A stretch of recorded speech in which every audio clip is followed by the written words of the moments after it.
telecommunications services market is on its way to $1.2 trillion in revenues in 2019. GTT Communications is one of the largest players who has also recently advanced its data center portfolio with a $2.3 billion acquisition of Interoute.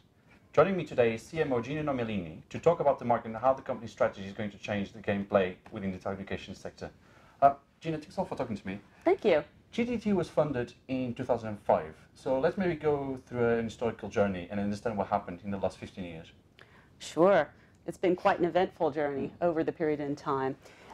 Since the company was founded, it has grown both organically and through a series of acquisitions. One of the most significant in recent days was at the beginning part of 2013 when GTT acquired TNet, the IP network assets from Interoute. What that gave us was the core foundation for our IP network. We are a global tier 1 internet service provider with tremendous presence in routes. We connect directly to over a third of the routes on the internet, with the majority of our network being dense in North America and in Europe. Following on that, we added acquisitions to bring in managed services, to bring in global unified communications capabilities, and then in more recent years with the acquisition of Hibernia Networks, which brought us transatlantic, and our most significant being Interoute last year, which gave us fiber presence throughout Europe. Okay, but before we talk about Interoute, because Interoute also has a lot in the data center space, there's this movement within the telco space of divesting data center assets into the market. So usually data center operators buy the telcos data centers. What's the shift? How is this shift happening, and what's your view from a telecommunications provider of how things are changing in the market? I do see that shift in the market, and certainly it becomes relevant as clients are moving more and more applications and workloads out of the data center, whether it's their own proprietary data center or a carrier-neutral data center, and moving toward cloud connectivity. So GTT, as a cloud networking provider, focuses on delivering core connectivity and building managed wide area networks for our clients.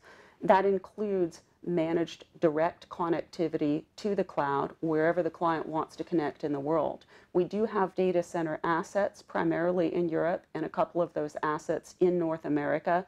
We retain those as a part of our solution. That said, we are seeing more and more of our clients move workloads to the cloud, and that's where the majority of our development efforts are focused today. Okay, and then touching on Interoute, so a $2.3 billion acquisition, that's quite big. Yes. About 2 years ago, I imagine the integration is pretty much all done. Yes. All the team, all the sales and marketing, the assets. But how has Interoute really changed GTT as a company and services provider? It's changed us in a number of ways, and all for the better, I think. We closed the acquisition at the end of May of last year. One of the first things that we did was to integrate our team members. We got to that integrated team really quite quickly throughout the summertime of last year. GTT also places a tremendous focus on integration of our systems as well. So we loaded all of Interoute's data into our single back office system, which is called CMD, or Client Management Database. That allowed us integrated asset management, costs, revenue, billing, etc. And we've since that point in time closed off a number of the integration of our portal systems. Our portal system is called EtherVision, and it's where clients go to self-service to get reporting data, etc. So the hard part is behind us as we've gone through this integration.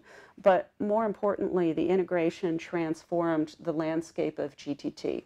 We now have over 3,000 employees in over 60 offices around the world. More than half our revenue comes from outside of North America, primarily based in Europe, and it's given us a tremendous list of marquee clients, and more importantly, tremendous staff throughout the world in terms of technical talent, sales talent, back office talent, etc. Language and all that. Oh, absolutely, that, yeah. All of that. Yeah. And then, following Interoute, what could be the next big acquisition for GTT? Oh, gosh. Even if it's a technology or something, what's the portfolio lacking or wanting? to expand that? So we always look at a number of different acquisitions, and we keep a list of companies. I do not expect us to do a large-scale acquisition this year. We are still busy on focusing on organic growth, so we may do a couple of smaller non-material acquisitions that add a small amount of assets or client base in this year, but I would anticipate anything large that we would do would be next year and beyond. You may have recently also seen that we put out a public relations announcement last week. It announced that we are moving from 4 revenue divisions to 2 revenue divisions. So we have hired a new sales leader, Ernie Ortega, who's going to be leading our Americas business unit division. And then Jesper Agard, who headed our Europe division, now added UK into his space as well. So this places us much closer to our clients in terms of quote-to-cash functionality, end-to-end ownership of the entire client experience. And so this effort, along with scaling up the amount of quota-bearing reps that we have on the street, with the target of getting us from 320 up to 500, is our key focus this year. Okay, and then on the data center side, I'm going to do something that usually we're told not to do, which is asking 2 questions in one go. All right. But you said you have assets in Europe and North America. Yes. How much, can you quantify how much the data center segment contributes to the company? So how important is the data center sector for the company? And what are the expansion plans for the data center assets, even outside North America and Europe, if any? Okay. Data center is a component of our revenue today, but it is not a significant percentage of revenue as a standalone in terms of selling colocation and selling hosting services. So it remains a key part of our product strategy, but GTT at its very core is a cloud networking company. So we are focused on, our main purpose is connecting people across organizations, around the world, and to every application in the cloud. So data center comes in as a piece of that. We may sell services including hosting, including colocation and racks as we're selling those managed network services. I do not anticipate, though, that we're actively seeking to add data center capacity into the mix at this time. Okay, and you're also very knowledgeable when it comes to telecommunications technology. So let's jump back to telcos now. What future technology do you see coming into the market? Maybe not just GTT, but the market as a whole. We've heard a lot about SD-WAN. We've heard about automation, artificial intelligence, potentially even robotics and nanotechnology. What's out there that really excites you? Well, so GTT has been incredibly focused in the SD-WAN space. So we had 2 SD-WAN offerings, one from Interoute and another one that GTT offered. We have merged that together into a single go-forward offering. We've integrated UCPE. What that means is a standard white box solution upon which we can add various types of software to bring services to our clients. So we now have a universal CPE offering that includes SD-WAN. It includes 2 flavors of firewall within the box, and we also have WAN optimization. And we're focusing on integrating our reporting and then also being able to add in more direct cloud connectivity into that space. So as a cloud networking provider, that's the piece that's really quite exciting to me.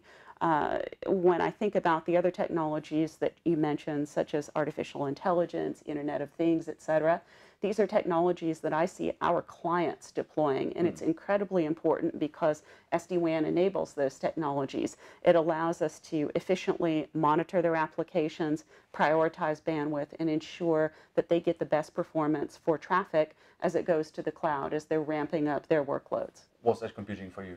Because I think the industry still is very much on that base of like, what does it mean to you? Yeah. Blah, blah, blah.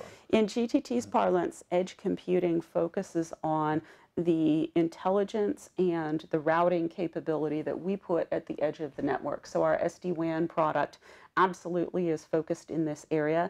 It allows us to use a multitude of different types of access technology to be able to bond those together, to be able to prioritize and manage quality of service for applications, and to be able to integrate together security policies, whether those are coming from the equipment or whether those are coming from the cloud. So that's how we really see edge computing. I see others within the industry, within the software space, take it one step further and start to talk about distributing workloads into the edge equipment.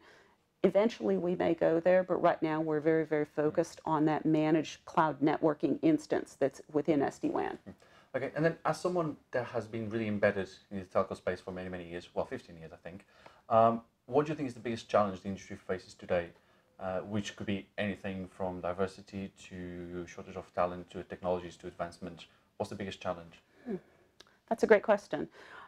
I think if we look at it from a human capital perspective, from an employee perspective, we as telecom managers and as networkers are challenged to excite the next generation, millennials and even generation beyond that, about this networking technology, to make it relevant, to change working attitudes and to change relevance and to be able to bridge the gap. So we see many younger workers coming in that are quite excited by OTTs, software companies, gaming companies, etc.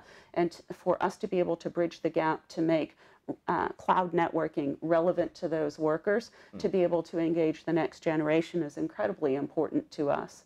That said, diversity within the workforce is incredibly important across boards. So whether that is gender diversity, national diversity, etc., that's something that we're very focused on and we need to continue to work together on. Actually picking up on the generation after the millennials, so Generation Z, what's GTT doing to bring the kids into the market? Tremendous question. So we have a great program. It was actually recently featured in a publication in the Wall Street Journal in a recent interview. So we have a program called SDR, which is Sales Development Representative. And we have a program that is set up in a number of different cities across North America and across Europe. Today, these Generation Z employees come into GTT and they're given access to a tremendous database of prospect data. They help us setting appointments. They help us do research on companies. It really gets them steeped in the industry. It allows them to work directly with our sales reps to be able to give them research, help them set appointments, etc. And it gives them a really nice career path. Once they've graduated from this program within a year, they can then move into inside sales. The next step beyond that is becoming junior on a direct sales representative. So we're really hoping to take the energy, the enthusiasm, and the talent out of this generation to staff up and help us increase our sales force rather than hiring only older generation workers from the outside. So make sure you get them embedded. And then last question, what would be the word they use to describe the future of telecommunications as a whole? I would say phenomenal. It's an exciting time to be in our industry. Okay, and the next decade will be very interesting for sure. Absolutely. All right, Gina, thanks for talking to me. Don't forget you can follow Data Economy on Facebook, LinkedIn, Twitter, and Instagram, and also visit the website on www.data-economy.com.